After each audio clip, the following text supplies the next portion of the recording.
afternoon, sir. I'm going to report about Ayosa Mac Furniture, one of the SME business, and we're given four areas about financial, marketing, human resources, and finance.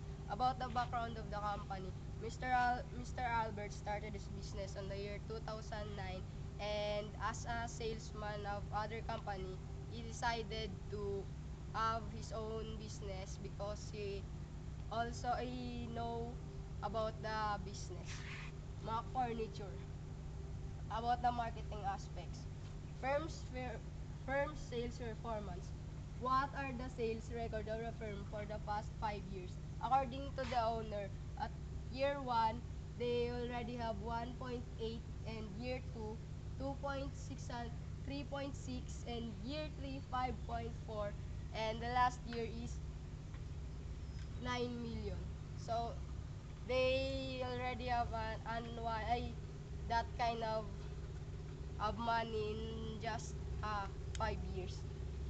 Number 2, what are the firm's direct competitor? According to the owner, all of the business that sell new logs for the raw materials and production furniture.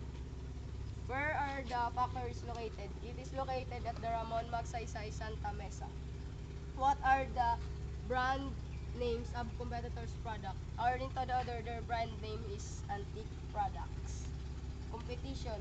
What are some of the competitors' pricing policies? According to them, they give discounts and payment returns to their valued customers. In terms of quality, how do the firm's products compare with the other products in the market? They said that their pricing is reasonable for equality. Identifying the firm's market or the target customers of the firm. Big companies like San Miguel malls and also hotels.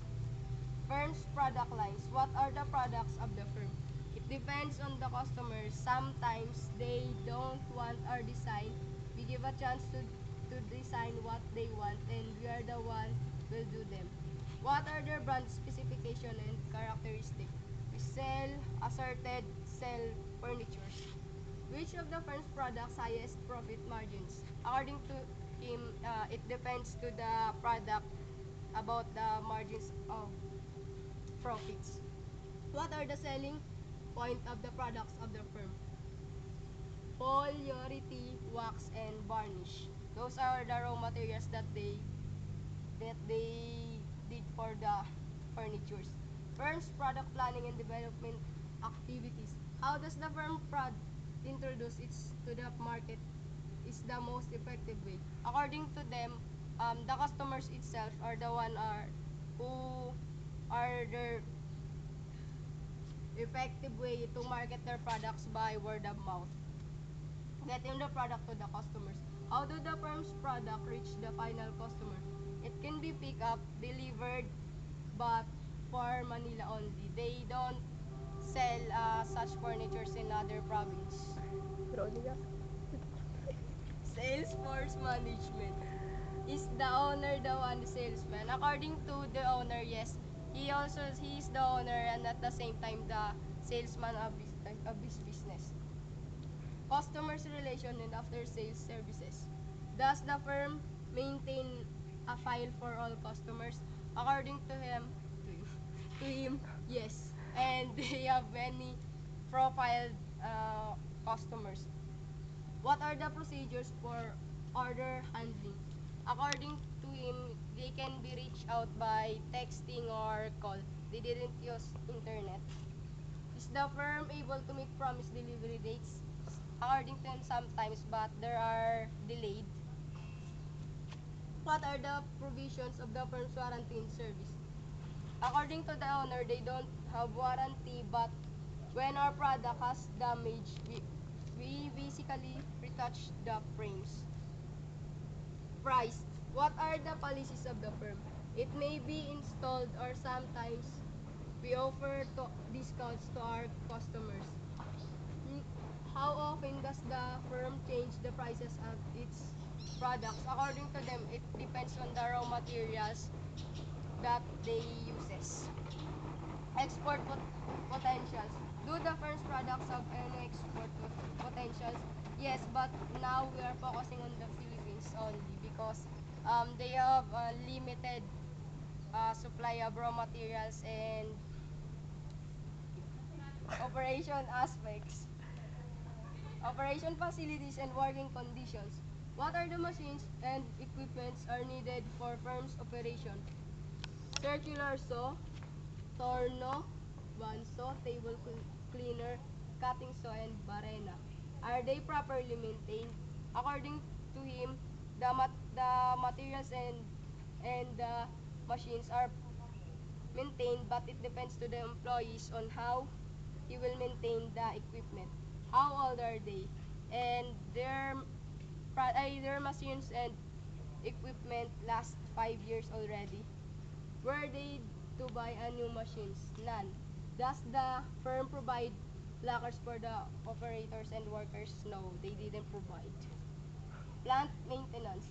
Who is the charge of maintaining the machines and equipment of the firms? According to the owner, he is the one in charge of the machineries and the equipment. Material management and inventory control. What are the different raw material the firms needs?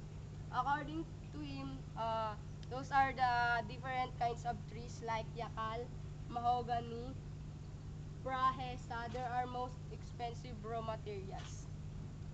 Is there any shortage of overstocking of raw materials? According to him, there is overstocking of raw materials. Is there any inventory control system? None. Human resource aspect. HR, what are the procedures followed during the recruiting and selecting of HR? Finish, carpenter. What are the reasons for absenteeism? According to the owner, the reason why his employees are sometimes absent because of accident and as long as the reasons are valid.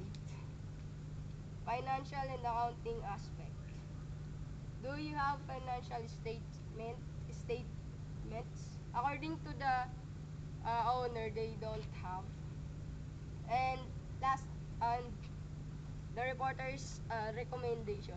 The, we recommend to have a 5S for the production and also the Mac furniture must provide a safety equipment for the employees to have a bigger space in their production areas. The owner must also learn about the financial statements and the owner must provide some warehouse for the raw materials and I think the working place must be have proper ventilation and drinking.